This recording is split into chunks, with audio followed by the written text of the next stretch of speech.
Hello and welcome to another episode of Making a Difference. I'm your host, Cindy Ashton, here at the Daily Ad Brief, coming to you from New York City.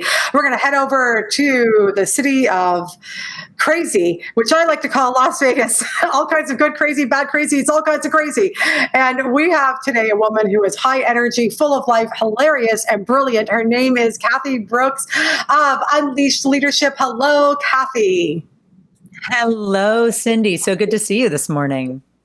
So good to see you this morning. Talk to us about how you are making a difference with your business.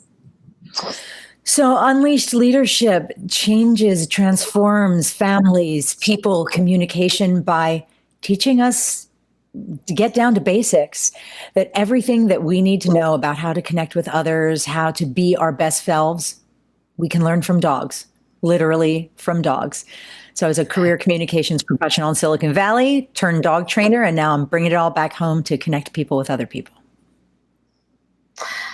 Cathy, I love that you talk about dogs because we can learn a lot from dogs. So talk to us about, dogs are very healing. How could they heal us and help us to be better communicators? Give us one or two examples.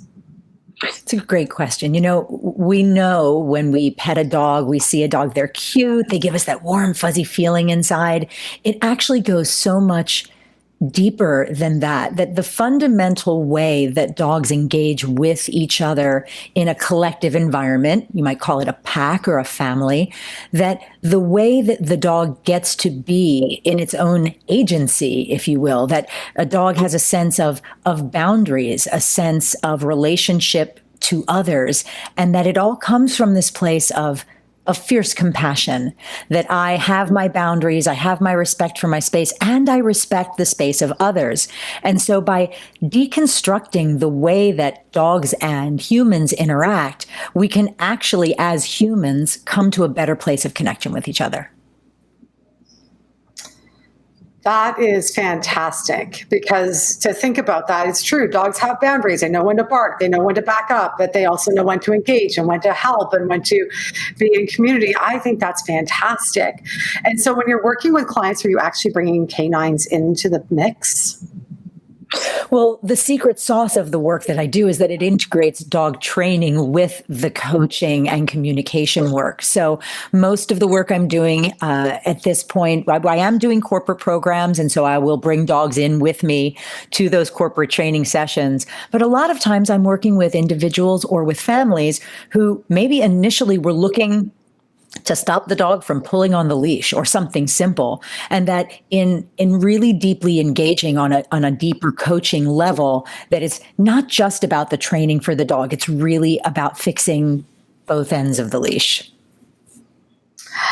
That's hysterical. I mean, it's not funny, but it's right. Both ends of the leash. I freaking love that. That's awesome.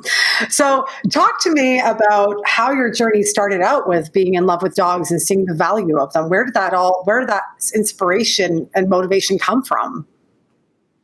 There's a photograph of me at about 6 months of age with the family dog laying on the carpet in our den. I have my head thrown back and I'm laughing and the dog is panting and it looks like we're sharing some deep, deep secret. My mother jokes that I was raised by wolves, which is funny, her being my mother and all. But really my connection with dogs started very early, but it wasn't until 2000, the year 2000, when my desire to go more deeply into how a dog became a dog happened. And that's when I ended up testifying in a murder trial, pretty visible trial in San Francisco. One of my neighbors was killed by two dogs that lived down the hall, and it was a precedent-setting case. The owners of the guardians of the dogs knew the dogs were dangerous and were careless. And in the process of testifying as a material witness for the prosecution in that trial, I started really wondering, so how did a dog become a dog? How did this evolution happen? How did this domestication happen? Why did it happen? And what can we do to be more responsible stewards of their lives, especially in urban environments? So that's really kind of my sweet spot. So dogs living in urban and suburban settings. So it was a side hustle for me for a number of years, from about that time, up until 2012, when I pulled the ripcord on my communications career and moved to Vegas to open a dog training facility. As one Cathy, does. Yeah, I mean, that's a pretty remarkable story. Like, that's a very dramatic and traumatic story, but look at what all the healing and the journey of where you are today. Really fascinating and brilliant. Cathy, thank you so much for being on the show today. My pleasure. Thanks for having me. Absolutely. And for those of you watching, thank you for tuning in to yet another episode of Making a Difference. If you would like to connect with Cathy, please go to dailyadbrief.com, and we will see you on another episode very soon.